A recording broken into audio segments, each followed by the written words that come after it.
This week, we're hunting in interior British Columbia, chasing the iconic deer species of the West. Tagging along with me on this hunt is my wife Lynn, Trav the Timberwolf, and my always reliable man behind the lens, Cheese Stacks. It's the final 10 days of the mule deer general season in this unit, and we have high hopes on filling our tags before the season comes to a close.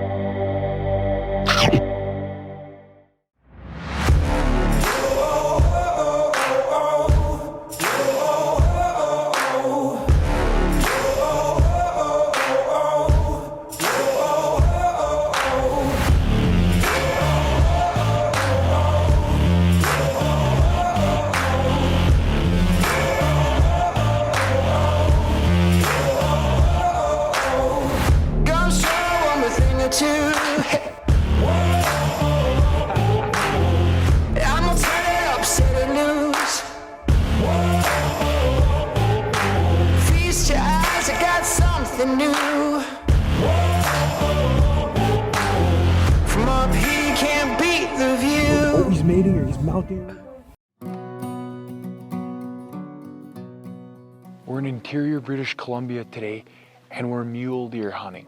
So this is the first day of a 10-day mule deer hunt. It's early November, so the deer should be rutting.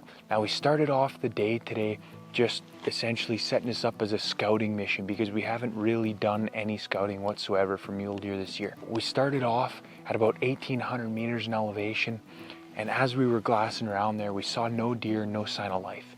So around noon today, we dropped down to about 1,200 meters in elevation, and we did see some sign, but still not what we were after. And this is our third location, and I think we've really hit it on the money. It's just absolutely covered in sign here. This is about a 7-year-old burn, and as you can see, there's a little bit of regrowth in here, but down on those slopes down in there, it's all just nice long grass, rolling hills. Now this area here's 4-point mule deer or better. So we gotta be finding some real good bucks, and we got 9 more days to do it.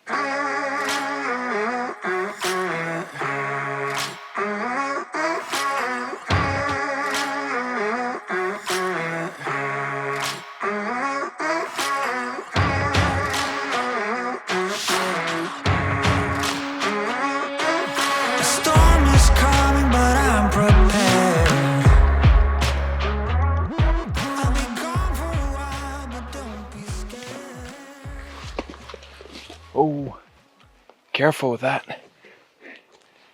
See this tree, whenever you're in a burn like this tree, I know the base looks solid, but at the top, if you look up there, that top is super dry and rotten. So if you put a bunch of weight against this tree, that top could come down and land on one of us. So we gotta be real careful with these. Back, it's called a Chico, but back in the day, when loggers would be out, a lot of loggers would die from not so much the burns, but when you go into the forest and they'd be logging in there, tops of those trees, when they would cut one, another one could catch and the top would come down and kill them. They're called the widow makers. But it's, I don't want to leave you a widow out here. Be careful with these trees. Okay. Well, this looks like camp. We were in here last night, we glassed it out a little bit. We didn't see anything, but this area is just loaded with sign. There's deer crap all over here, there's beds in here, and there's real good trails. So I think we're in a pretty nice spot. So all we gotta really do now is we're gonna excavate out 2 spots for our tent. If you ever find yourself in the position where you wanna camp on the edge of a cliff, I would highly recommend a few things that will make your life much easier. The first is bring a small compact shovel. It will save you from having to dig with your hands and feet, and I promise you the extra 2 pounds is well worth the wait. Next, to minimize the amount of digging you have to do, find yourself an anchor. In this case, we used a tree to put on the edge of the cliff. This significantly reduces the amount of digging required and gives you a strong pad that won't give way in the middle of the night. Okay, so we just got this area all cleared out here. It took us just over an hour to get it done. And I'm really glad we brought these little shovels because it's all clay and like really pretty big rocks. So made it a lot easier. But what we did here, because we're on such a steep slope, is I kind of kept this edge here lower. So if it does rain, the rain should come down and kind of get caught in there and not come into our tent. And especially because it's clay, it'll just make it an absolute mess in here. So the stove sets up right in the middle. So what we did is we got one decently flat section here for Lynn to sleep, and then another pretty good flat one here for me to sleep, and then the rest will house our wood and our gear. So it's gonna be a nice spot. We're gonna try and get the door set up over here. I mean, you can't see right now because of all this fog, but this is a really nice spot to glass, so we should be able to glass right out of the tent. So we're just about to set up our teepee tents, and what we have today is the Light Outdoors Isola and the Light Outdoors Plateau. I've used these before on other tents, and I find them pretty tough. Hit me.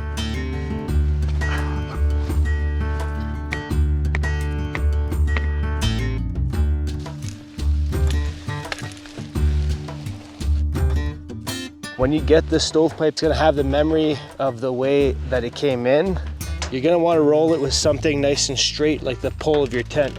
Once you get it to this point here, Mitch is gonna put some rings on his end, and we'll even them out evenly across the whole pipe. Okay, so now we're gonna install our damper. You take the bent end, feed it through, and then you line it up in that hole. Now we have a damper.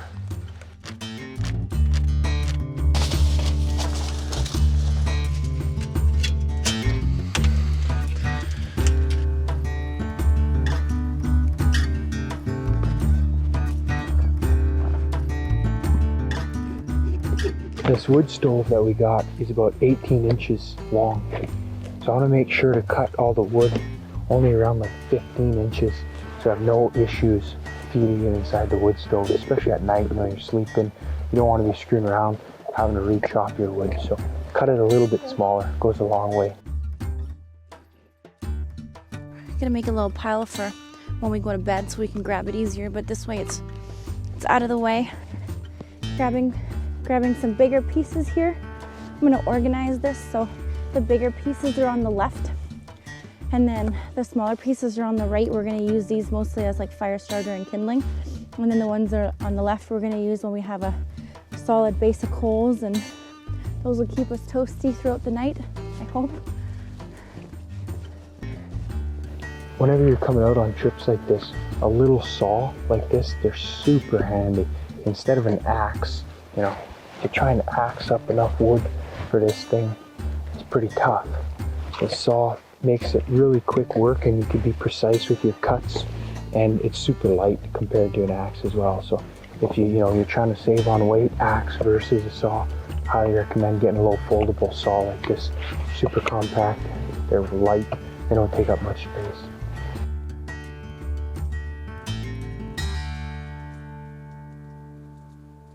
It's the morning of our second day here. It's just after first light, and finally the fog's clearing out here for us. It's supposed to start raining in about 2 hours, so I'm really hoping the rest of this valley clears so we can get another couple hours of glassing in. But pretty sweet little camp set up here that we got. The tent's been nice and toasty warm all night. We spent like 14 hours in here because it was just so foggy last night. We couldn't see anything, so we got in the tents at like 3 p.m. But pretty slick glassing spot we got here. I can just glass right off this knob, right up the whole thing. So the fog finally moved out a little bit, enough where we could see about 1,500 yards, 1,600 yards, and we finally picked up 2 deer, 2 mule deer. One's a doe for sure, and the other one I think is a buck, but it keeps going in behind trees, so it's hard to really identify it. It's bigger bodied, but I haven't really been able to positively identify a rack on it. good ways off. But finally, some action this morning. Yesterday we were completely socked in. Today we got some visibility and it looks like we're about to get a little bit more here. Everything's lifting off and moving out of the way. So that second deer just came out of the bush. It's definitely a buck, and he's definitely a good buck.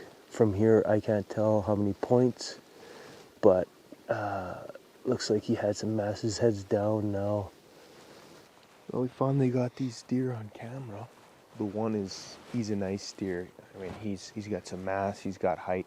We can't tell what size he is at this distance, really. It's like 1,500 yards, but he's a good buck. He's a real good buck. He's definitely a legal deer. So he's got some good mass from what like we can see from here. And he's right on that doe's tail, which is awesome. The one issue is that it'd probably take us 2 hours to get within range. So, and they're moving. Yeah, and they're moving. And there's no way we'd be able to keep our eye on them. So we're gonna have to watch them and see what they do. Hopefully we see where they bed up and then maybe we can make a play on them. But for now, just gotta keep watching. And I mean, that's just the fog only just lifted. Like, I'm sure there's gonna be some more deer coming up here through these fingers right in front of us. And he's like yeah, kind of chocolate horned. He's a real nice looking. So what I like to do to give myself a better idea of what's going on in here is we know that deer is 1, 2, 3, 4 fingers away from us. So he's over here on this ridge. So what we're gonna do is we're gonna pin that. I'll put in mule deer buck.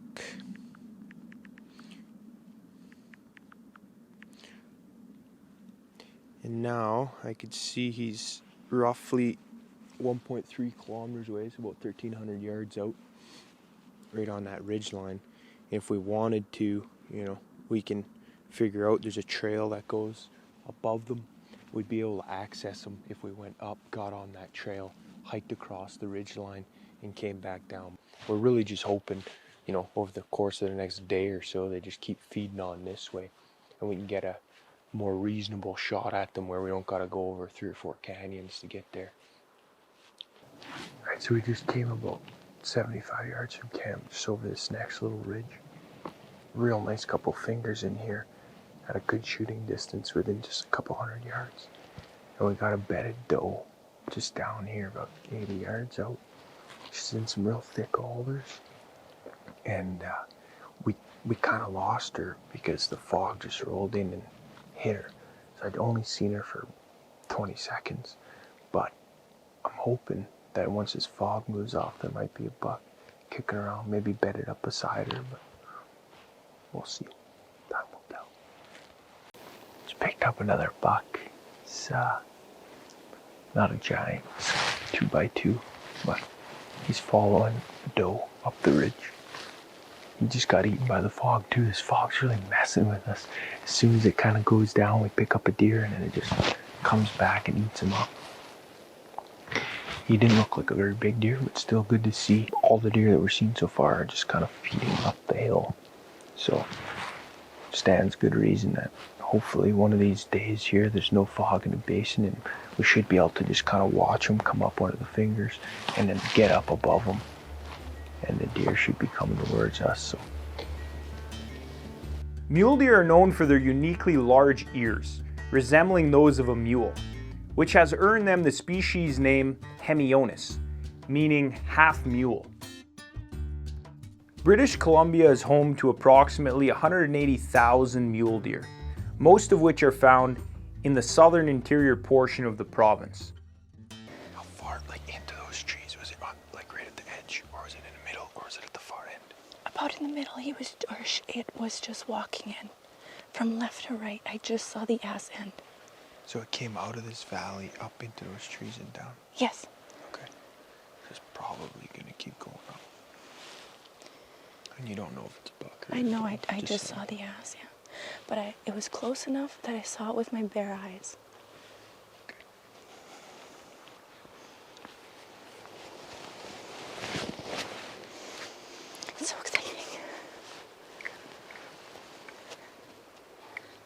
Alright, I think we relocated the deer Lynn spotted earlier.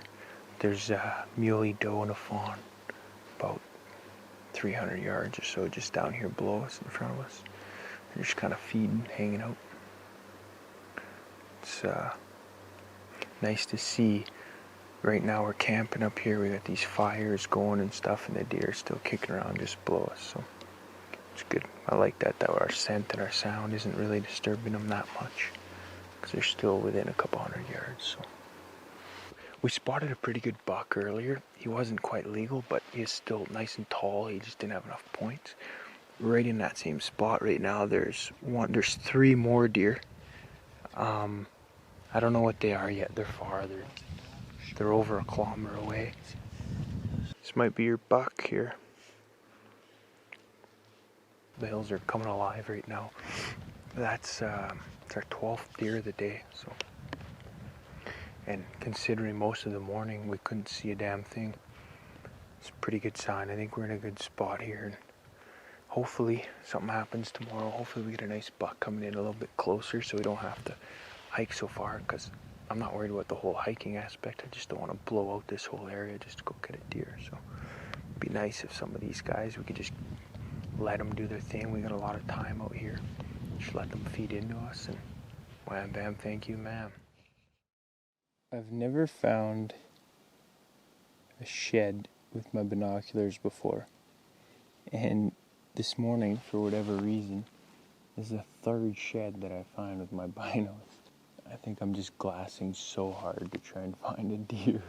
I'm just taking my time so much that these sheds are just white and they're sticking out off of the gray backdrop like a sore thumb. So I just picked up 2 more here, right on this ridge in front of us.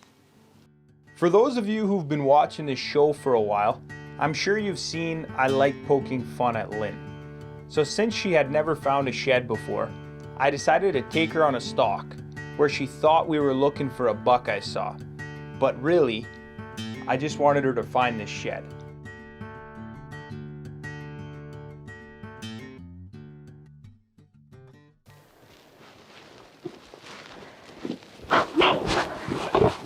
Oh, nice. Do that on purpose.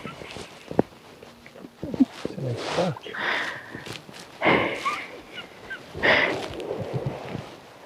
Is that what that was for?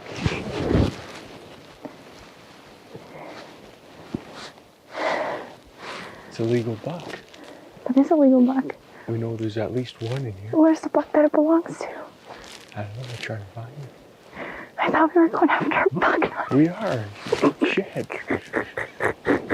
You found your first shed. Thanks. Congratulations. My second. Thanks. As Lynn and I hiked back up the ridge, we spotted a buck directly behind camp.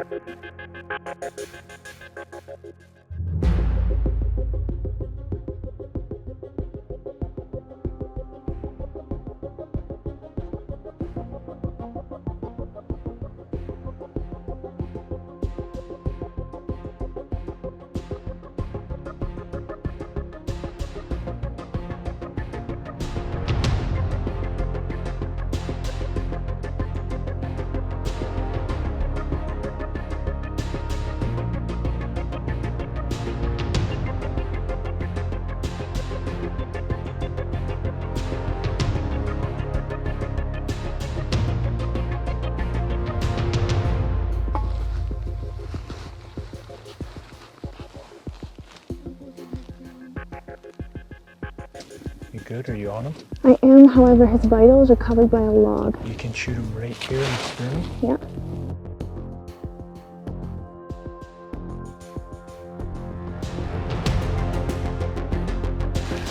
Take your safety off. If Chad says to shoot, shoot. Okay.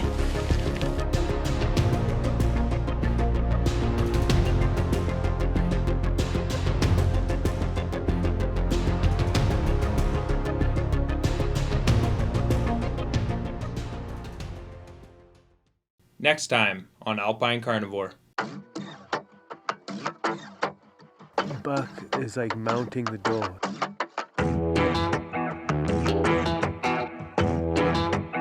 He's chasing the does, the fawns are chasing each other.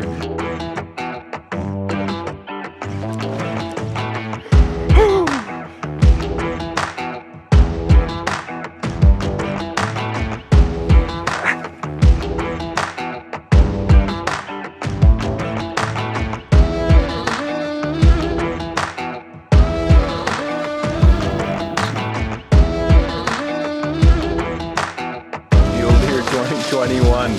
Success, jeez.